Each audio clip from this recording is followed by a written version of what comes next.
যুক্তরাজ্যে অভিবাসন অপব্যবহারের শীর্ষে রয়েছেন পাকিস্তানিরা।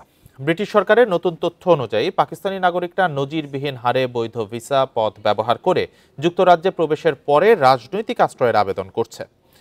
অভিবাসীরা স্টুডেন্ট, ওয়ার্ক এবং ভিজিটর ভিসাকে স্থায়ীভাবে বসবাসের গোপন দরজা বা ব্যাকডোর হিসেবে ব্যবহার করছে। বিশ্বের অন্য ১৭৫টি দেশকে ছাড়িয়ে পাকিস্তান এখন যুক্তরাজ্যে আশ্রয় প্রার্থীদের একক বৃহত্তম উৎসে পরিণত হয়েছে। বর্তমানে মোট আশ্রয় আবেদনের 10টির মধ্যে একটি আসছে পাকিস্তানের নাগরিকদের কাছ থেকে, যা 2022 সালের তুলনায় 5 গুণ বেশি। বৈধভাবে দেশে প্রবেশ করে এই ব্যক্তিরা ইংলিশ চ্যানেলের বিপদ এড়ালেও শেষ পর্যন্ত যুক্তরাজ্যের আশ্রয় অবকাঠামোর উপর একই ধরনের চাপ সৃষ্টি করছেন।